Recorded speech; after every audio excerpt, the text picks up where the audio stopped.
This week, the World Cup kicked off across the United States, Mexico, and Canada. The biggest one ever. 48 teams, 104 matches, and most of them right here on American soil. Houston, our home, is a host city, and in a few weeks, this country turns 250 years old. If you want to know what America loves, watch what it does in the summer of 2026. It plays. Football, soccer, hockey, baseball, sports are stitched into who we are. But there's a quieter question underneath the fireworks and the fan chants. What are these games doing to the brains of the people who play them? From the 7-year-old in flag football to the pro lifting the trophy. And maybe more importantly, what can science actually do about it? In the not-too-distant future, a revolution is brewing, one that will change the very fabric of our existence. It's a tale of cells that hold the key to unlocking the mysteries of life itself.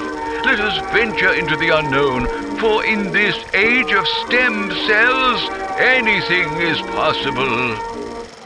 I've seen some beautiful flowers. Jan, I went to the stadium yesterday. I got a sneak peek at what's going on and all the preparations going on for the World Cup.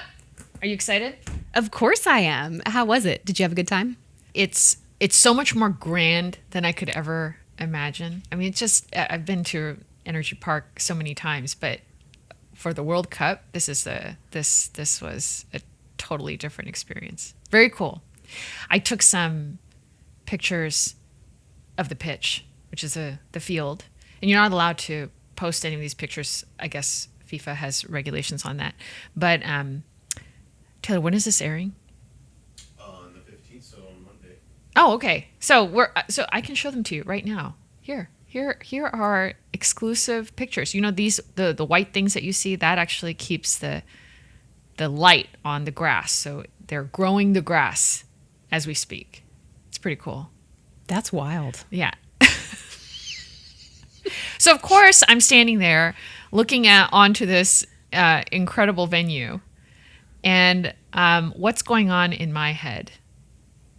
Given the most recent research over the last couple of years, I'd be wondering about their brains. I mean, you watch them practice, they're smacking this ball with their heads, and it seems like a lot, at least to me, a casual onlooker.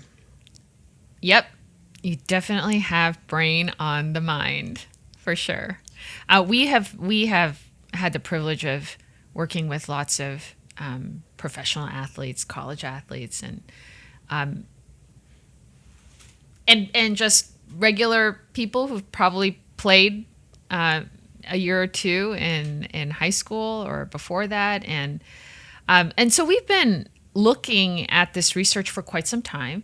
As you know, at Hope Bio, we've been doing a lot of work in traumatic brain injury. And so naturally we have scoured references and seen research that has taken place so far to identify what the real problems are in America specifically, and what we can do to help solve them.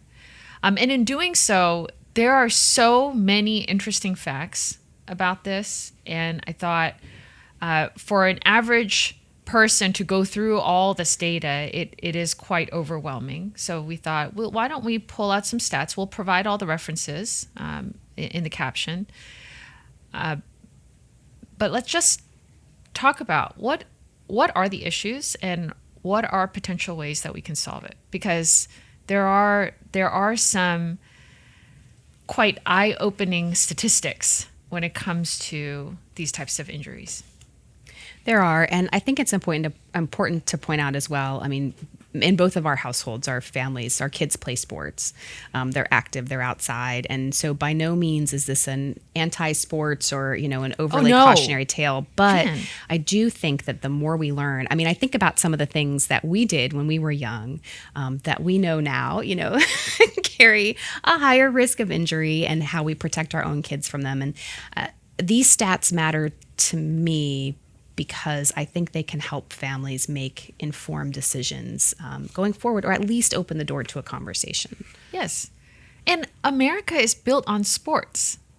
We need sports, and we have to preserve them And there are ways to do it, because as technology develops, we're going to understand how grave the problem is. And it's important for awareness that we all just understand the facts. These are facts. These are not opinions. These are facts. And we have to work on how to resolve them, because our greatest pastimes need to be saved for the future. Yeah. All right. So the CDC estimates that 1.6 to 3.8 million sports and recreation-related concussions happen in the U.S. every year. Can you believe that? That's a lot. Well, and they also say that of the roughly 8.6 million sports and recreation-related injuries a year in the U.S., 3.5 million of them are to children age 14 and under. So here's what's shocking about this. Okay, before we really do a deep dive into what a concussion even is, right? A concussion is not a full-blown brain injury, but you'll often see it in a game where they want to monitor somebody. Someone got hit pretty hard in the head, and they want to monitor somebody to determine if they're going to come back into the game or not. And typically, if they sit out for the rest of the game, they've determined that they have a concussion. Now, these are, and there are ways to diagnose a concussion and to determine if someone has one. But if you just look at these numbers, these are measured concussions. These are documented because they come up with these numbers by identifying who's been diagnosed with a concussion. But what I wonder about is all of those that go undiagnosed, because there are millions and millions that go undiagnosed. And most of the time, if you don't have the right kind of, people to assess, that can happen. You can also have players say, I'm fine, I'm fine, no problem. Coach put me back in. But in reality, these small hits, and however small they are, they're not really small. Because if you think about it, I was just talking to Taylor this morning. If you and I, we have office jobs, and, at home we're moms, and it's just, there's not a lot going on with our head, that there's not a lot of movement going on in our heads. Other than like vigorously nodding, there's really nothing that's happening with our head. So if you think about it, our brains are very stable. So this is my head. The clinical team did such a great job. I can't believe it. I was like, this is what I envision my head being. And this blue balloon in here is the brain. Okay. And so for the most part in a day, we're pretty still, right? This is moving around. But these small hits, right, where your brain is, there's movement, there's an actual small impact that happens. The repetitive nature of that can cause probably a far worse problem than these diagnosed concussions, like a one-off concussion, right? It's now visually, this is just a visual representation of that. But of course, the harder you make a hit, you have more impact. Okay, and that impact, it's often too hard to measure. That's why concussion research is so hard to do, because there's no effective way of measuring. Because oftentimes imaging, we can't really see the impact of one concussion on an image. It takes years and years and years of repeated impact. We also don't have, when we're talking about youth and sports-related injuries, we also don't have a baseline. Because if we're talking about behavioral or symptoms related to mental and emotional health in adults, we have pre-injury baselines. But youth, they're developing. Our teenagers, our preteens, we're learning who they're becoming. And so I often witness families where a concussive injury is suspected.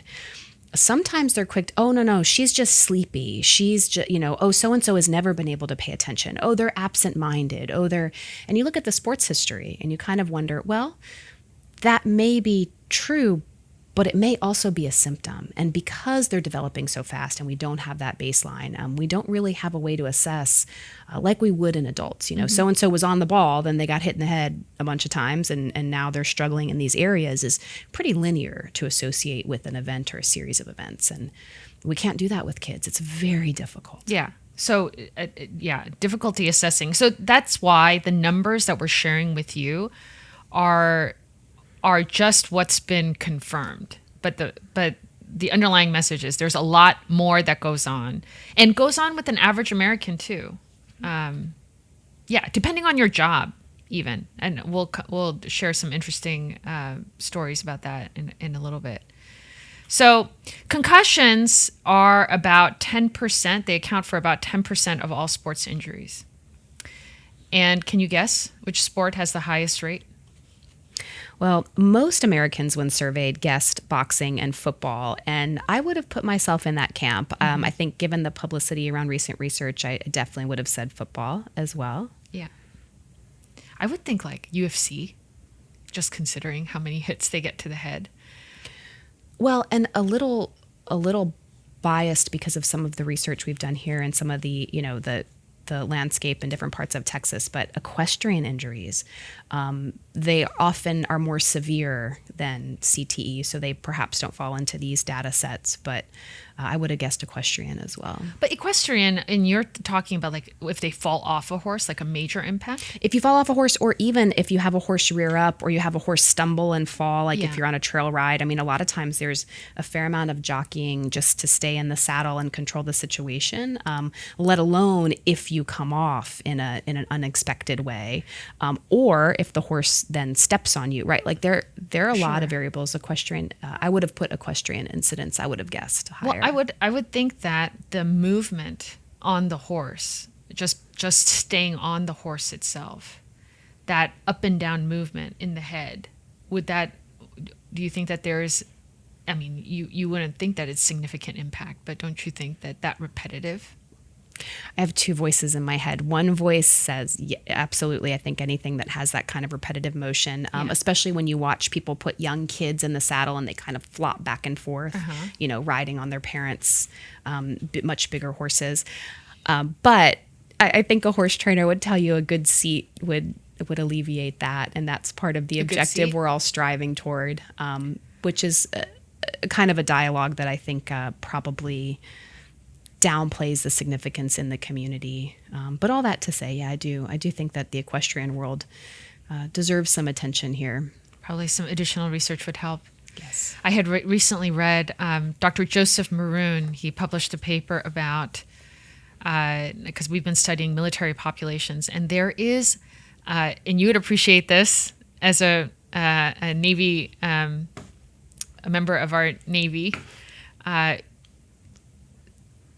there are sailors who are responsible for these high-speed boats. Do you know these groups? I do. They're called RIBs, rigid hull inflatable boats, is I believe what the study was focused on. But there are a number of jobs and tasks undertaken by our fantastic sailors and Marines on a daily basis aboard ships that I think fit into the same category. And so they did a study on them because these boats, these high-speed boats, are constantly hitting waves. Mm-hmm. Now, what's interesting is normally when we study these kinds of repeated impacts, we're looking at athletes. But this was a unique opportunity to study a military population where you would never think that them just being on waves constantly, and millions, they estimate millions of repeated hits, right? Impact, small hits, but hits throughout the course of their career, and their incidence of CTE is much higher than what we see in the traditional athletes. So, yes, equestrians deserve some research, I believe. So going back to our stats, we find that football does indeed have the highest injury rate per exposure of major sports. As a related aside, basketball actually produces the most ER visits, which surprised me. Perhaps it wouldn't if I played basketball, but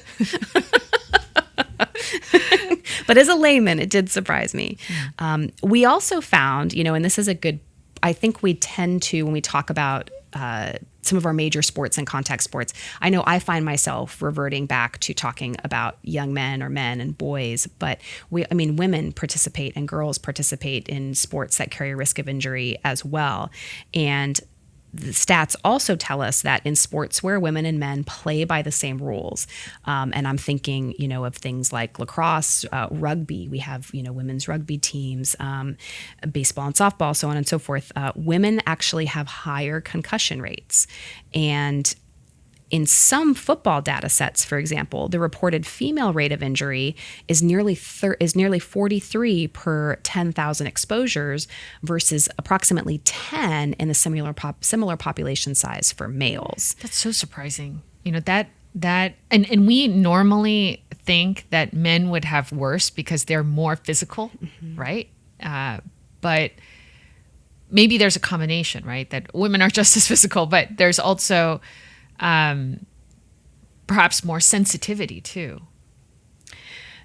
Perhaps more sensitivity. I have to wonder, thinking out loud, and this is the first time I'm seeing these stats because we wanted to capture some, true initial impressions. But I also have to wonder, because the population of women playing a lot of these sports is smaller, if the exposures are truly a one-to-one comparison, right? Perhaps there's a greater rate of exposure for female players at higher levels. To return back to soccer, we found that soccer is one of the highest concussion sports for girls. And it's a sport that's growing like crazy in the US, especially for girls and women. So I'm interested to see how that data trends in the years ahead, and hopefully we can get it to trend down for both boys and girls, men and women. Right. And with the growing popularity of these sports, they're also playing and exposing kids much younger than we ever have, right? So a lot of these kids have played football, soccer, as long as they can remember. So going back to the concussions that can be measured versus just estimates of head impact, what is formally measured and what isn't, there are estimates. There are groups that have estimated what the number of impacts per season are based on the age group. So in youth sports between 8 to 13, they estimate 240 impacts per season. That's a lot. That's a lot for a little kid. That's a lot. Right, that's a lot. Yes. High school, 600 to 650. And depending on, what role you play or what, some players are over 1,000. College, 1,350 impacts per season. Well, and when we talk about this kind of invisible exposure, I think is a term that we're seeing more of, to attempt to acknowledge, even if we can't quantify, the impacts of these injuries that we don't stop playing for, and we don't necessarily conduct assessments for, but they just happen. We acknowledge it, to cite a horrific example. No parent is permitted to leave a hospital that I can recall without a briefing and a talk about how dangerous it is to shake your child. Don't shake your baby. Don't shake your child. Don't shake your toddler. But if you're 4, in some parts of Texas, you can start playing, mitigated contact sports. They'll go, oh, well, it's flag football. It's not football. But the kids still hit each other. They still fall down. They still, the only thing that's changed about that young brain is it's maybe 6 months older, and all the lectures go out the window and we just have them play. Yeah. So notice to parents, we are not trying to say don't play. I think it's safe playing and understanding and knowing what the risks are, right? It's different operating knowing what the risks are. Yes, very different. Yeah. So I wanted to know the difference in risk exposure from somebody who is, let's say, a pro level athlete that might have started in high school versus starting when they were really young. I wanted to know, is there a cumulative effect over time, right? And because the definition of CTE, which is what we're worried about, right, being diagnosed with chronic traumatic encephalopathy, CTE is the actual disease that's diagnosed to people who have, and it's a progressive degenerative brain disease that is diagnosed to people who have had these this history of repeated impact to the brain. And CTE itself opens the doors to a lot of issues. That in itself is a disease now, but also it for example, it can increase your odds of Parkinson's and Alzheimer's and other brain diseases. And we have identified that the underlying cause is inflammation, neuroinflammation, so inflammation specifically in the brain. And going back to talking about kids and the impact as we're really young, starting sports, the chronic nature, right? The cumulative chronic nature of these repeated hits creates a larger problem over time. Okay, so let's try and figure out what that risk would be. So when we try to answer that question, I mean, the study that jumps to my mind is the 2019 Boston University study. I believe, if I recall correctly, it was 266 former football players, and it was trying to quantify what each year of exposure in high-level tackle football did to that rate of incidence of developing CTE. And they found that every year of tackle football raised the rate of an eventual CTE diagnosis by 30%. That's insane. 30%. Yeah. And correspondingly, because this is in its infancy and awareness is growing and protocols are growing, but so you're able to quantify that the risk is going up. But as you're quantifying it, the people who are playing, as the study is going on, right, their risk is going up. So it's a pretty dire situation with real consequences. They said that for every 2.6 additional years played, the odds of CTE double. Mm-hmm. Double. Yeah. It's quite dramatic. They also identified that players who played fewer than 4.5 years were about 10 times likely to develop CTE than those who played more than 14.5 years were about 10% more likely. Yep. So there's definitely a time component here, right? That you can't negate that. The longer time duration means that you have more exposure to more impact. That leads to downstream problems. Yeah. Well, I think this matters here when we look at how we design the overall year of athletes, especially athletes in contact sports. I am sufficiently aged enough to remember when this sort of evolution of doing a singular sport all year round happened.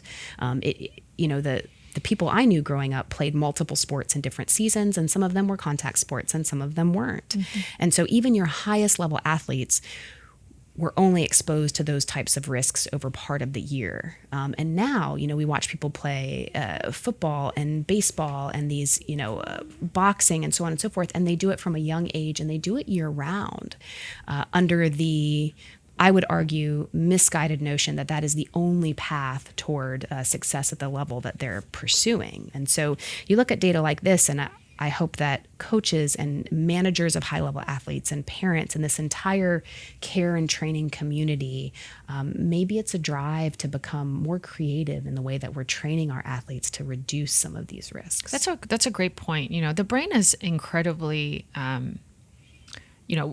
like we know how resilient it is and how it can recover. I mean, we understand that. Using those kinds of strategies, maybe allowing like a literal brain break for recovery might be something. But, at the same time, we've also, in our imaging studies for traumatic brain injury, what's so surprising to me is someone can have an injury that's 20 years old, like one brain. And granted, these are what we study are much more significant brain injuries, but you can have a 20-year-old brain injury and still identify levels of neuroinflammation in the brain. So arguably, it doesn't go away unless it's treated, right? It just doesn't go away. It just accumulates. Yeah. Anyway, that's a side thought. And it's But perhaps actually, let me rethink that. Maybe it depends on the severity of the trauma, right? If you have if you have a moderate to severe TBI, maybe the recovery for that and your body's ability to mitigate that inflammation is limited. But perhaps these small hits, remember, going back to the little impacts, maybe these can benefit from a brain break. I think it's an astoundingly complex question to tackle. Yes, and indeed. It's one that resonates highly with me personally. Traumatic brain injury is part of my healthcare journey and part of the reasons I'm so extremely passionate about the work that we're doing. My injuries occurred some years ago and are in treatment and so on and so forth. But, I'll tell you, I was exposed to profound stress over the last 60 days or so and was shocked by how many symptoms flared up and how and in what ways, right? Mm-hmm. So I think the importance, it only makes me more excited about the work that we're doing at Hope, which, we'll get to that point, but so I don't lose this thought.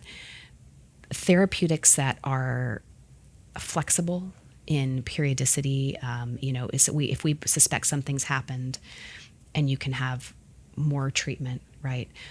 I think it's extremely valuable. And I do believe that CTE and TBI treatment is for a lifetime in every individual, independent of severity. Mm. That is my personal hypothesis. We'll see, as we keep studying it, what the data bears out. But if anything, it underscores the importance of therapeutics like the ones we get to see in action every day. Yeah. So going back to the invisible, the largest CTE study to date, that involves 631 donated brains, found that the number of diagnosed concussions was actually not the predictor for CTE. What did predict it was the cumulative number and force of all head impacts throughout a career. Now, how can anyone measure this, right? Because you can't measure every impact because there's no stat for that. But it's really duration. I think you just assess the duration of play for a player and what positions they held, and then you can understand what those numbers look like. Yeah. Well, and percussive injury matters too in contact sports. Sure. It's not the hit that knocks you out necessarily. Right. It's the one that, when I watch these soccer players, and one will impact the other kind of on the shoulder, and you watch, it's almost like a car accident, like a whiplash type of, there is potential there for a percussive injury to the brain, which is as you had with the balloons, the brain shaking around and it's hitting against the wall, the skull, right? Mm-hmm. And injuries incurred there, and it all adds up. It all adds up. So every time I see them on television and you watch them take an impact like that and then they kind of shake their head, you go, please stop right now, because that shaking your head after that, like you can't see. Yeah. So it's agnostic to football, soccer, headers, hockey, whatever it is, non-sports impact, all of it. It's accumulated force. That's really what is the crux of it. So kids who start early, sports early. So players who started tackle football before the age of 12 developed cognitive and behavioral symptoms of CTE about 13 years earlier than on average of those who started later. Does that surprise you? Not at all. I mean, not given what we know about neurological development between the age of about 9 and 12. These are vital times. Mm-hmm. And so, no, it doesn't surprise me at all. So 9 to 12, I think, is the critical window. of brain development, and it's probably the best time to avoid head impact. I don't know how that would affect kids' sports, but it's just something that we have to be all super aware of. Well, I would think that given the amount of resources and what we know about development in this day and age, you can develop speed and agility and strength and balance and mental composure and reactivity. You can develop all of those things in situations where, kids aren't taking direct impact. And at this point, if you're coming for me in the comments going, well, but you clearly have never played football. No, I haven't. I absolutely haven't. But I think some of the most interesting elite athlete testimonials talk about cross-training at this age. Right. And they recall, summers where they did something totally different than their contact sport. And they credit those multidimensional experiences in their youth with later development of unprecedented prowess in their sport of choice. So, no, I've not played football, but it doesn't mean it's not a good thought. Well, there's a study that supports this theory, Jan. There was a Wake Forest study that put sensors on 25 youth players between ages 8 to 13 for one season. Now, none of these kids were diagnosed with a concussion. None of them had head trauma or a concussion, during their season. But after the season, MRIs showed measurable changes in the brain's white matter and tracked with each kid's head impact exposure. That's shocking. That's scary. That you could see it on an image. That's scary that you can see it on an image. Yeah. So again, it's not, is Johnny acting okay today? It's really, what is Johnny going to be like 40 years from now, right? It's really thinking about that future. And actually, you do see more and more players in their prime, arguably their prime, I mean, they have many years left, who choose not to continue, who retire. Because they identify and they know something is wrong, or they are seeing symptoms that didn't exist before, probably because, again, with years of repetition, they're starting to see it. And we deal with a lot of people like that, right, who've had histories of playing elite sports and making a conscious early decision to step out because of that. I think it's definitely true at the highest levels. I do have some concerns, as do many from many different angles, around the continued climate of youth and now collegiate sports with the name, image, likeness rulings of the last couple of years that really incentivize young people to play hurt and not consider the long game, with arguably more social pressure than ever before. And it's an interesting thing. A lot of people in our country see sports as a ticket to college, and college as a ticket to a different life. And those things can be wonderfully true. But, if you've ever played the recruiting game coming up as an athlete, a large part of that equation is who's still physically whole at age 18 to be recruited. And so the rate of injuries, they just continue to climb. But it's that idea that, hey, this is my ticket to a different life, it carries a lot of pressure. It carries a lot of weight. And so while we see changes in professional sports that are wonderful, they need to ripple down to that collegiate level and a high school level as well. So maybe we place the responsibility on the professional level and tell them to establish ground rules for the rest of us and for our youth. I think maybe the responsibility lies there. Yeah. They are subject matter experts. Yes. And this place where data meets experience, that's where the magic happens. Yeah. Well, okay, so let's talk about how concussions actually are diagnosed on the field. I mean, there's a battery of tests that are done,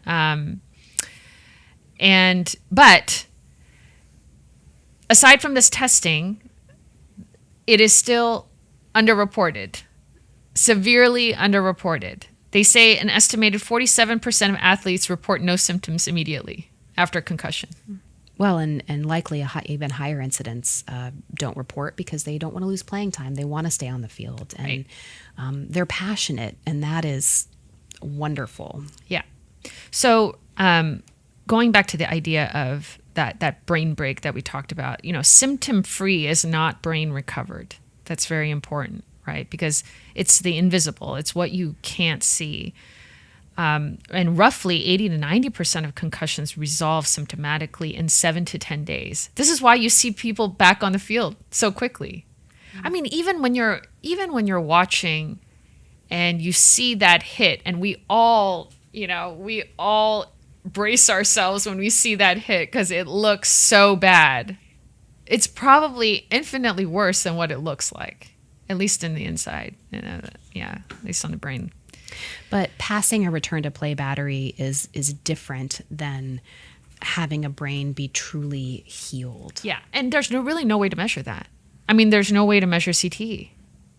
This is one of those, in hindsight, you can probably point to the incidents. Oh, that was a big contributor. Oh, I should have taken longer there. But it's hard to know. There's no way to definitively know in the moment. So the only way to definitively diagnose CTE is in autopsy. I guess they can identify risks and precursors to CTE, but they can't fully diagnose it. So it's a diagnosis that you can only get after death. And there's enough data to show, like all the data that we've presented so far, of the who gets this diagnosis, right? Yeah. So there's definitely predictive data out there. So when we talk about early intervention and development over time, let's pause for a minute and come to a common working definition here. CTE is a degenerative brain disease tied to repetitive head impacts. It's marked by a misbuildup of misfolded tau proteins. Now, these are distinct from normal aging or Alzheimer's. We do know that CTE progresses in stages, and associated symptoms include memory loss, confusion, impulse control problems, aggression, depression, and suicidal behavior.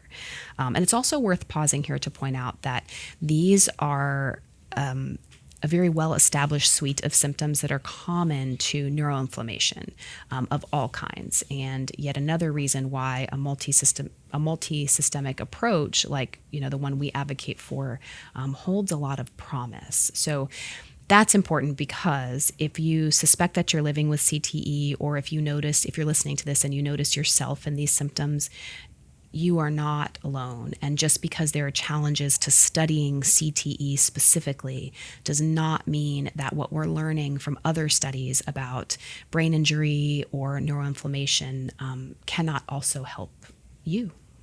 In the Boston University study, they found that out of the 376 former NFL player brains that they had, 345 of them had CTE. Okay, that's a huge percent. That's like 91.7%. So 92%. Not to be confused with 92% of NFL players are going to have CTE. It's not that. These brains were donated because families had suspected that there was a problem. So they had given these brains for research, and that's how they found CTE. So out of those brains, 92% of them were found to have CTE. So how does that number, that 92%, compare to a normal population? So going back to like people like you and me, who our heads are pretty much never moving. Yeah. It says that there was a 2018 study that was done on 164 general population brains. I guess they had looked at the incidence of CTE, and it was about 0.6%. That is a huge difference. It's a huge difference. And also interesting, of that 164, the one who was diagnosed with CTE had played college football. Isn't that interesting? It is. Also, can we pause and appreciate the phrase general population brain? Here. Gen Pop. Excuse me, do you have a general population brain? Yeah. And And so, the findings from these studies became drivers for later studies that focused more specifically on youth and kids, because it's undeniable that there's a trend line here, and it's going in the wrong direction, and that it's directly related to, like we established before, force and number and magnitude of impacts over time. So in 2023, Boston University published the largest study to date of young athletes' brains. They looked at 152 athletes who died before age 30, which is... I can't believe there are that many. I can't believe that, yeah. It's mind-boggling. And 41% of them, which is 63, already had CTE. And the youngest was 17. Isn't that crazy? Of those, nearly 3/4 were amateurs. They were high school and college players. They weren't pros. Yeah. And the sports included were football, soccer, hockey, rugby, wrestling, all of these. And it included the first female athlete, American athlete, diagnosed with CTE, and she was a soccer player. Yeah. To return back to the nexus of this conversation.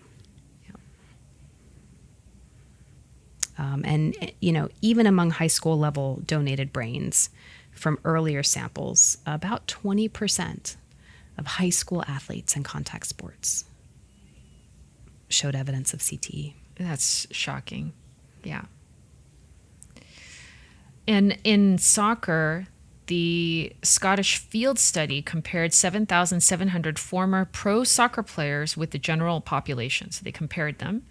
Former players were about 3.5 times more likely to die from a neurodegenerative disease, including roughly 5 times the rate of Alzheimer's, 4 times the motor neuron disease, and 2 times the risk for Parkinson's.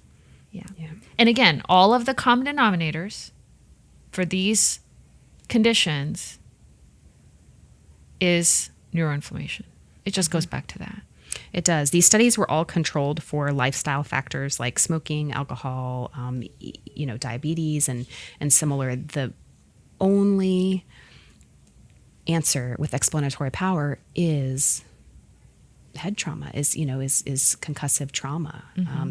And in soccer in particular, heading the ball is its own. I mean, with the force and power that it comes at the players, that's its own concussive incident. So with chronic neuroinflammation, it is caused by the persistent activation of the brain's immune cells, which is called microglia. So after a severe TBI, and Jan, we joke that we're general population, but you are not, my dear.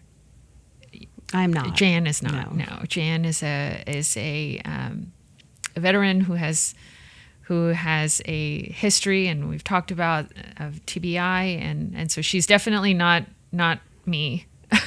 But when it comes to these TBIs, that microglial activation can stay switched on for years, and that chronic neuroinflammation can just persist.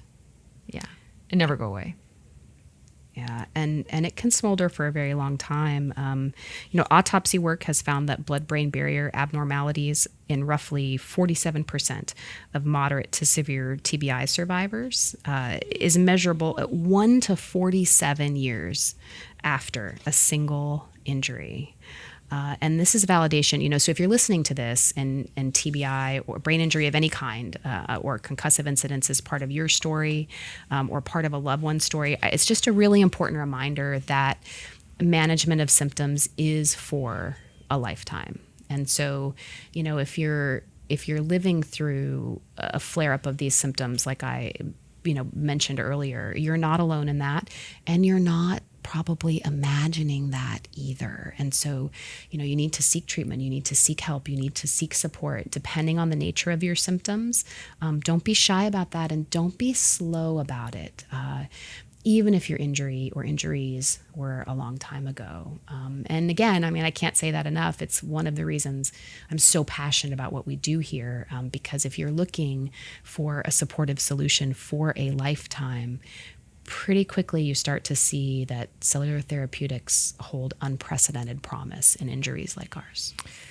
So to answer that question, how does how do cell therapies play a role, or how will they play a role? I definitely see a very bright future when it comes to using cell therapies, but I do think that there are best practices that still need to be developed, because we have to understand when is actually the best time to treat. That's actually what I'm looking at, right? Because stem cells, and we've studied this in moderate to severe TBI, and right now we have that Department of Defense funded study also studying chronic TBI. The good news is we are identifying positive signs that chronic TBI, so even very old brain injuries, can be treated. Great. Neuroinflammation can actually be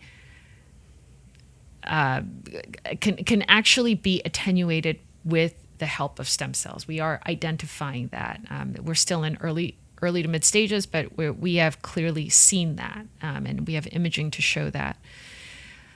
But again, when is the best time to treat? Especially in these cases where you're having these invisible head traumas. And arguably, if we know what the data is telling us, that the problem is going to exist at some time point, then when is the best time to intervene? Do you want to hear my thought on that? I do. Because we're not there yet, and we have a lot of research to do on this. Anytime you study like frequency and delivery of therapeutics and the optimal timing, it requires very large population sizes to prove this over time. No different than even the studies that we've talked about today, even identifying CTE. It required so many patient samples to come up with this data. And I think it's highly conclusive at this point. With stem cells, again, to try and determine the best time, my theory or my hypothesis is the sooner to the head injury, the better. I mean, that seems logical, but what does that look like in real life? To me, it looks like after a game, everyone's in the locker room getting hooked up to an IV. That's what it looks like.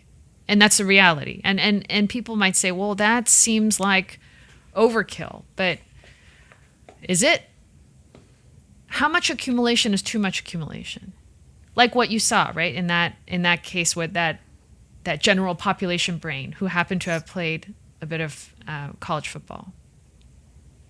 Yeah, I think if you're playing a contact sport, which is already defined as an abnormal amount of head impact, you should be getting cells right after a game. That's just the way I see it proving to be most effective. That is where I think the research will go. Yeah, I'm encouraged by that vision, and I'm laughing a little bit because I don't think it's overkill at all. I think we are both of an age where people are starting to look back at how they did or did not take care of their health in preceding decades. And a lot of us are saying things like, oh, I wish I'd worn more sunscreen, or I wish I'd, had or had not done whatever. This to me is the same thought, just extended in a very deliberate manner. If you are later in life, diagnosed with Alzheimer's or Parkinson's or something, or we have a way by that time to diagnose CTE while you're still living, and you had access and an opportunity to receive cells after every game, why wouldn't you? Right. Why wouldn't you? So, you hear about professional athletes going overseas to get stem cells all the time. You hear stories, and